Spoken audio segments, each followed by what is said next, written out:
Hi, everyone. I hope you can hear me well. All right. Welcome to this knowledge sharing session. My name is Daniel Einor, and I am a proud scientist at SoftServe. For me, it is an honor to present a talk about rapid solutions in data science. We will discuss useful open source libraries like Streamlit and more. All right, where is my button? There we go. Our agenda today is simple. We are going to look over challenges in these so-called ASAP solutions.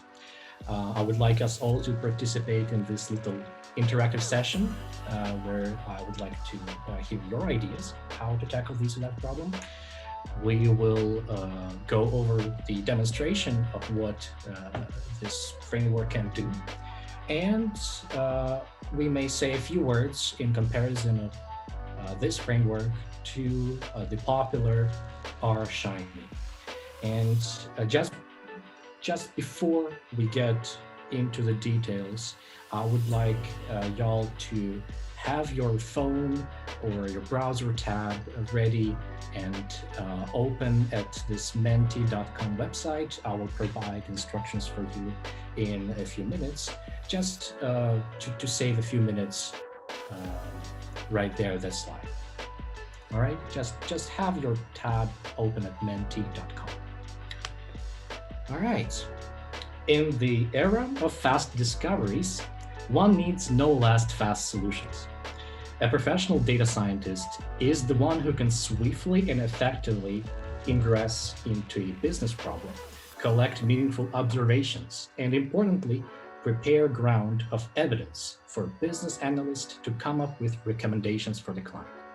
So the very first phase that any project involving data science has to do is the discovery, where we first learn about the client, outline their needs, their requirements, and evaluate the viability of the projects to be passed on to POC, which is proof of concept, and MVP, and minimum available product. This is usually a very short period of time, mere a couple of weeks. And here I just outlined these 4 steps, maybe there are less, maybe there are more, but outline 4 steps which should be typical for any discovery phase from a data science standpoint. First is the business understanding. You need to understand the lexicon, the jargon, any other terminology that the business uses. You will format your results to make it readable and understandable by business. Second is the data understanding. You need to get the ropes from all the ends, including the loose ones. That will make you understand the problem. And again, will make you understand the problem. Remember that correctly defined question is already a half of the answer. All right? Modeling. Now you need to bring the information to the form that would be fed to your machine learning system. This includes your actual work that you will do with the data on your computer, the code that you're going to write. So modeling is the way to make the data understandable by the machine. And finally, the evaluation. After all is done and you know how to deliver the results to the client, one also needs to evaluate the viability of this idea's implementation. What are the weak parts where particular attention must be paid by anyone who might pick it up after you? Maybe you'd suggest adding extra layer functionality, or you want to warn your followers of the pitfalls they might end up in. Unfortunately, though, this modeling part is the one that produces the least meaningful results to the client or the future MVP, and it takes the most time. First, you just want the thing to simply do the job. Second, MVP might well be rewritten and refactored to the point you might never ever recognize it. And third, business does not give a penny to how the things work from the inside. They need profits, return those investments, grow some percentage, you name it. So what would you do? I would like to have this interactive sessions with you all. So if you can kindly go to that page that I ask you to open and use the code 1485-177, and let's discuss this case. For example, you are invited to this 1 or 2 week discovery initiative, and you are tasked to demonstrate the capabilities of the email-based solution. So what libraries, what open source services would you employ to tackle this? What framework would you use to quickly come up with data insights? All right, so I will just open this page for you. I hope you can see it.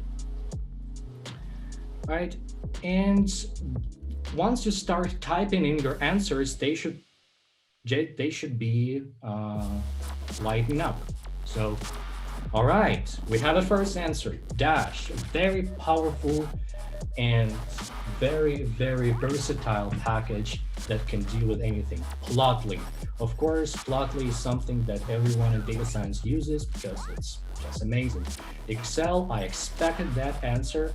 Excel is whatever we can do. Orange, it's something new to me, so I will take this home just to learn what Orange is.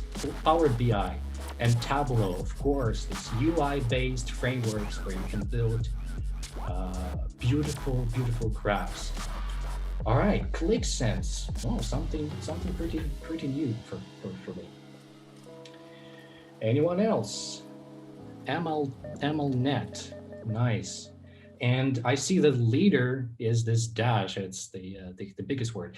Also remember that you can use more than just one entry, so feel free. Oh yes, finally we got to the Streamlit. Oh, and there is this R letter.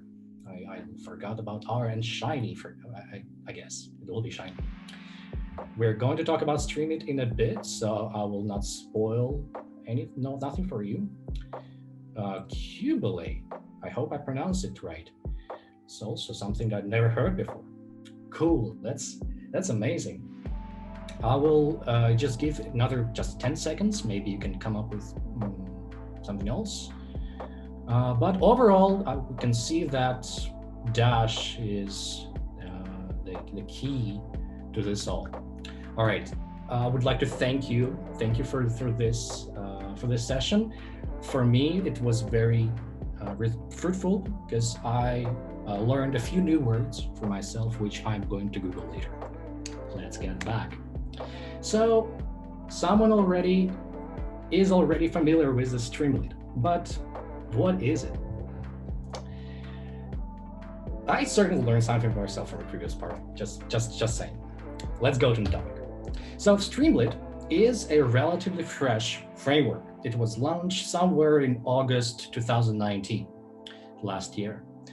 It gained popularity very fast. You see that it's 11.6 thousand stars, so many issues and comments reported, and so many helpful pull requests people were suggesting. So let's get to know what Streamlit actually is. So it is a straightforward dashboard building app. That's what we have to start with, this straightforward dashboard builder. Along the course of our discussion here, we will be oftenly comparing Streamlit to R Shiny, another popular framework for prototyping. See how Shiny is structured, having these two essential yet independent parts, UI and a server. In case of Streamlit, they're both are forged into one, this main body. So here you do not need to think where in the UI your output should be called like in Shiny, and better you not forget to call it at all. So you write the functions one by one, and they will appear on the UI in the same sequential fashion. So on the Shiny, on this left-hand side, we have customizable multi-tab layout, whereas on Streamlit, we're having a single stream, hence the name, one-way layout. And the legendary reactive paradigm of Shiny, which is not particularly typical for Python. All right, this straightforwardness makes it in fact neat and comfortable to work with. Note how less code is needed to produce the same output for both Streamlit and Shiny. See the Shiny UI part and the server part, whereas in Streamlit it takes just 9 or even 8 lines of code. So low code and truly unlimited complexity. Moreover, it is already a deployable and standalone app. Moreover, you can actually log in from outside the internet, provided you have a firewall set properly. So how, you may ask? Well, simply by exercising Streamlit's next property, namely being Docker friendly. So this exact snippet on the right is enough to create a working image. For those who don't know what Docker is, well, seriously, what planet do you live on? Well, okay, Docker is what makes this app run independently, virtually forever. It can be hooked up to your favorite website. It can be hooked up to your favorite blog. Well, ask your DevOps engineer if Docker is right for you, all right? And again, what exactly is Streamlit? It's an interactive dashboard. Of course, what else would we be talking right now? A sidebar and a main board. It's really that simple. And at the end, what we get? A straightforward, low-code, Docker-friendly, interactive dashboard. Powerful and beautiful. It can do much more than here just cropping these lovely puppies. Here at SoftServe, we put that to some good use. For example, we made this trade promo simulator accelerator app. It was built by our colleagues to help business to quickly model different campaign scenarios. As an impact, we already reported that we decreased the feasibility study time by 2 to 4 weeks. It really saved some time. And among the impact, they listed that eliminated 22% of promotion campaigns with bad or marginal profitability. On the other side, there is an assortment of optimizer. Here, the goal was to optimize revenue while managing stores, costs, and plays on shelves.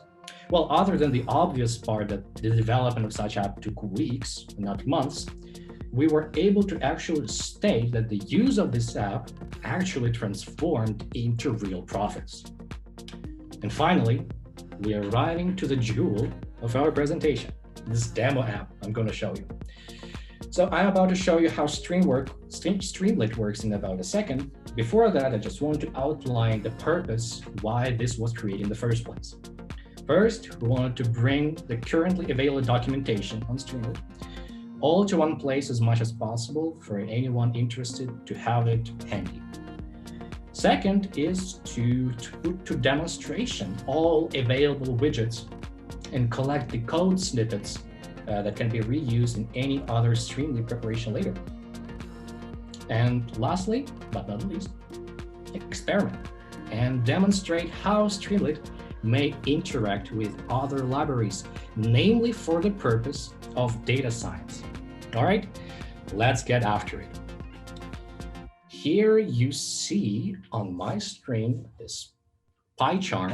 I'm sure most of you are familiar with the pie chart right now. Right now, what you see is the UI part, well, the actual main body of the Streamlit. Here I laid out all the UI widgets. And what you can notice here, it takes about 80 something rows, out of which all a third or half are my comments, and everything else is stored neatly in their respective sources. So this is an entire UI. All the data rendering functions are stored elsewhere. And in fact, this all could have been written in a single file. Logic, although, and the common sense tells us that one should keep the main course and the dessert apart. All right, let's type in and launch the main app. That's how it's done. Just Streamlit run main. Right, and it's open automatically. So, right, as I told before, this app aims to aggregate as much info about Streamlit as possible. The welcome screen here contains a useful link to documentation, galleries, GitHub, even a cheat sheet, which will be of use for many of you if you want to use this. This GIF image, some people pronounce it as GIF, but it's a GIF image. Here is not just an icebreaker for you. It actually demonstrates that Streamlit supports Markdown, HTML formatting just as well like Shiny. Let's begin our demonstration then. All right, I'm sure you're not surprised to see this, as any self-respecting data scientist in 2020 should have built his own COVID monitoring dashboard. For us here, this will just be a convenient example to demonstrate the capabilities of Streamlit. This layout. The sidebar here will always be on the left. And as of today, there is no option to locate the sidebar elsewhere in the bottom or top. This is where you will put all your basic and most important controls. File selection, date picker, it's pretty convenient. The downloading, any radio buttons, interactive buttons, etc. The difference is the status of the sidebar widgets remains unchanged if a user selects any of these. So they will remain constant, whereas the main panel will be rerun altogether anew almost every time. Enter this killing feature. Did you notice that the app actually took just a little while to load while I was talking? If I rerun it, it takes a second. This killing feature. So what I did, it downloaded data from Johns Hopkins University. It's from GitHub page, formatted, wrangled, and saved the data locally. And the reason why it did it so well, because of this cache decorator, Streamlit cache. So it does exactly what it is named after. It caches the data locally. So if the data does not change, and on GitHub they update it just once a day, it is loaded up promptly from the local storage. However often I want to reload the page, it will be loaded just instantly. Our Shiny, I'm sorry, but the point does not go to you here. Let's have another killing feature of Streamlit. How awesome it would have been if you could pre-record a demonstration or slice the GIF images that show the functionality of the app, which you could send to your clients. Remember those dynamic images from my presentation file that you just showed somewhere here? You thought they were created in some software. No, they were actually done with Streamlit. We can record a screencast just like this and start. And we can now do the thing. We can now show the demo and record it at the same time. Isn't it beautiful? All right. Streamlit has a basic support of table output, as any dashboard should do. It looks neat, and it has some sorting functionality, but sometimes it might not be enough. That's why I just put here, for our own convenience, this new library called the Detail. Detail is amazing when you have a lot of data, for example, adding Poland, Ukraine, maybe, and I would like to view it with Detail. And this will be just another standalone server for yourself, but Detail itself is a pretty useful and pretty lit package that brings you this Excel-like table layout, where you can play with your data as how you will. It can highlight the cells, it can build the charts, it can do the stats, and the Detail by itself is already a huge boost to your data insight, should you wish to just look at your tabular data altogether. All right, just need to go back to my controls. There we go. Okay, I will stop recording just for the sake of space of my laptop. I will just show you that it actually records everything, and not only the screen itself, but also other tabs. So this way you can build your own demo offline and send it to client anytime. All right, this really opens up a whole lot of possibilities in how these demos can be staged, ain't it? All right, let's move on. Plots. Data science is all about plots, right? We have Altair, we have Plotly, we already mentioned before. We have VegaLite, we have Matplotlib. People like it, right? Streamlit has built-in supporting functions which naturally support each of these specific libraries. So we can switch from your favorite Plotly, for example, Altair, and do the same chart and the same plotting and looking into our results using your favorite chart framework. Another thing is Streamlit also supports maps, and this lovely map library called PyDeck is what you would employ to work with Streamlit. Also notice that this is what I never saw in any dashboard app, is this possibility to see the code at the same time as it's running. Well, and it's absolutely amazing for debugging, isn't it? Oh, did I mention debugging? Let's go back to the app here, and I will just use the same snippet. You remember the graph I showed on the slide? I will just copy paste this snippet, insert it here live, as you see, and I will just refresh it. See, this is where the chart just appears live as you're typing.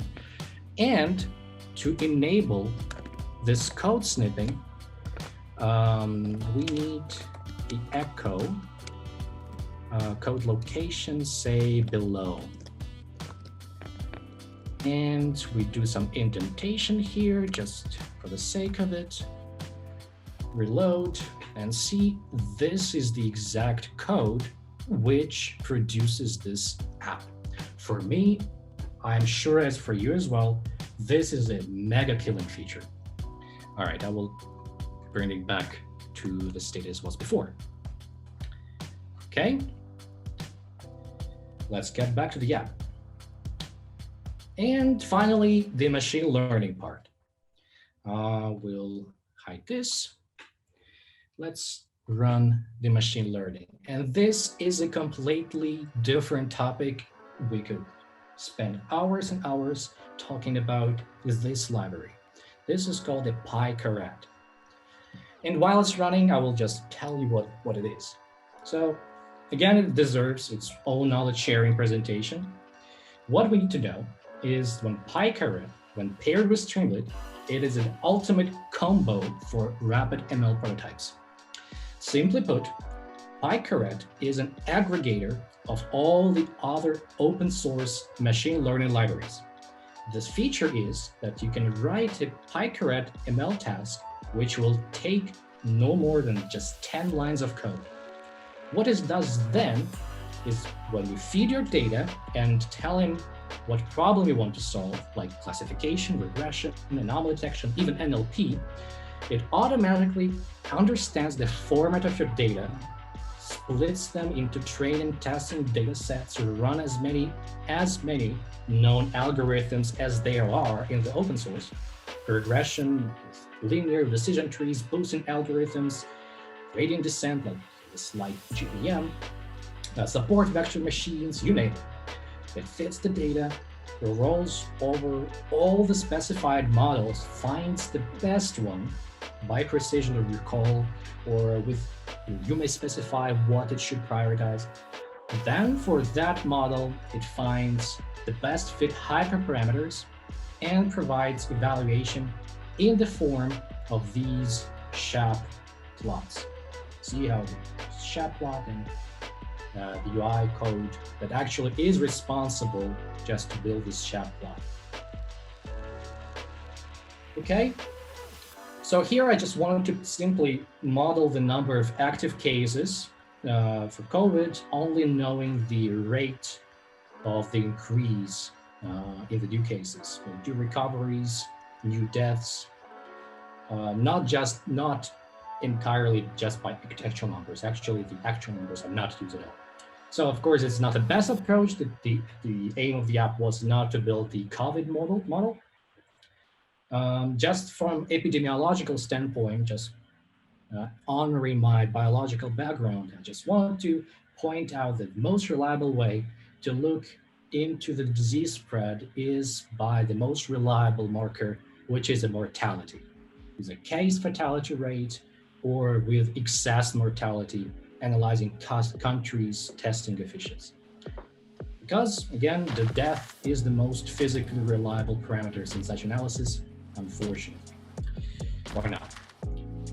Next is this PyCaret feature, which was introduced with the new PyCaret 2.0, is the ML flow support. I'm sure many of you should be familiar with the ML flow.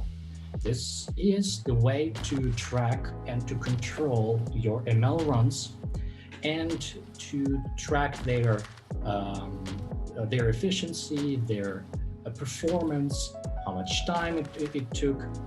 Just a little bit messy here, but the thing is that you will have full control of the models and the model history. So here we see the IDs of the model, their evaluation parameters, when they were run, and this artifact here, right? And in the next iterations of the template, we're planning to actually add options to choose among the best historical models to rerun the data upon. And finally, are you not tired of killing features here? There is this amazing stuff which was introduced just about 2 weeks ago, is the deploy option. All right, so if you have an open source project with Streamlit, you're now able to deploy your app straight from GitHub. This has just been introduced again, and I haven't had a chance to use it myself because one needs to also register to get to receive an invite, and the other thing, your projects also need to be open source for this. But what it basically means that soon we're going to run our apps straight from the repository, and isn't that beautiful? All right, I guess we are done with the demo. I hope you liked it. Let's get back to our presentation and the summary. So what are the good things and what are not good things? So as I mentioned before, Streamlit supports lots and lots of popular visual libraries. As well, you can embed, weave in the machine learning libraries to work well with Streamlit. Good things are that most of these UI elements that you just saw before, they were called with just one line of code. The Streamlit was created with the Docker in mind so that you could deploy and use your app independently. Then there is this GitHub support deployment for an open source project yet, but they will introduce the all GitHub-wide deployment as well. They promised, I think. BYOW, which I didn't mention before, is bring your own widgets and other components. With Streamlit 0.65, about two months ago, they introduced this ability for people to bring and build their own widgets for whatever tasks they want. If you know Python, if you know HTML, you can build your own widgets just fine.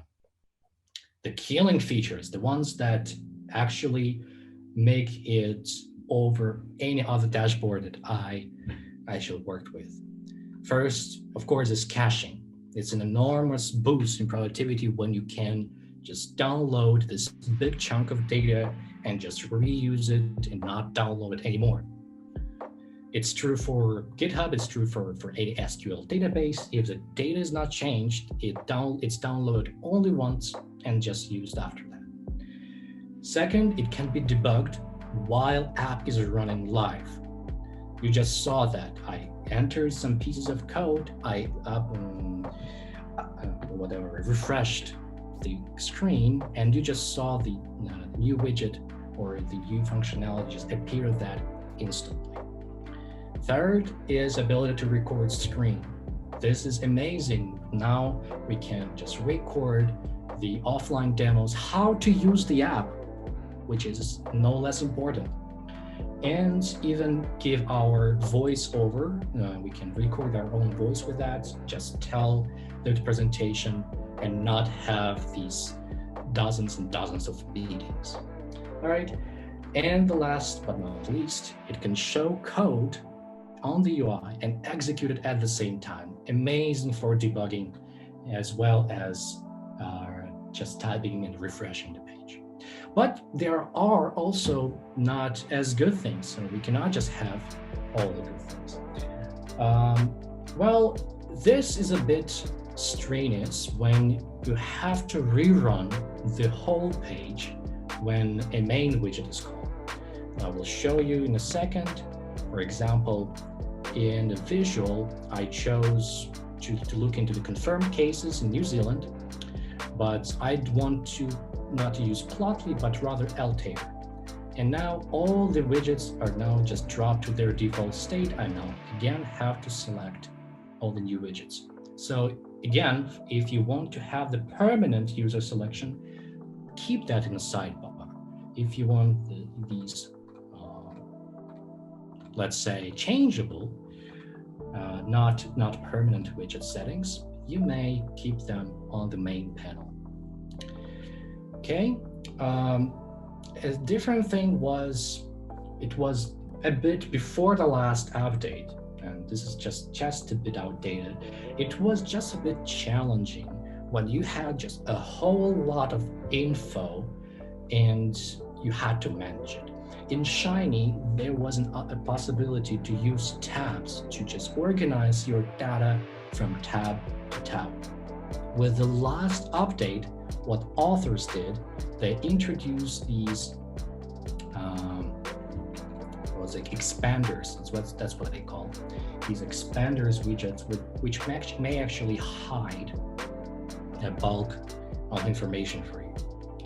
All right, and you saw how many pull requests there were, and people are actually mad crazy about Streamlit these days.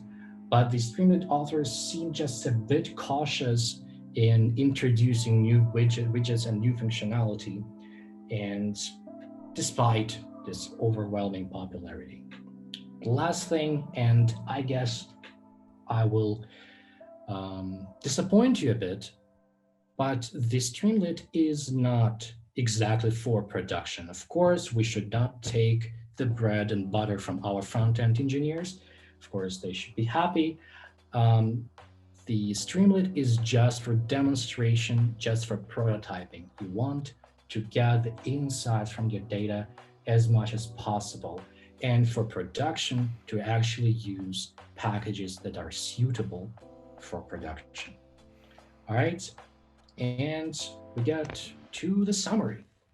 So Streamlit, it rightfully takes the leading place among the popular tool for data science.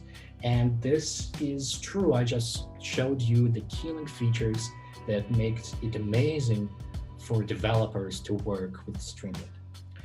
Again, it allows to focus on the result part and not the modeling part.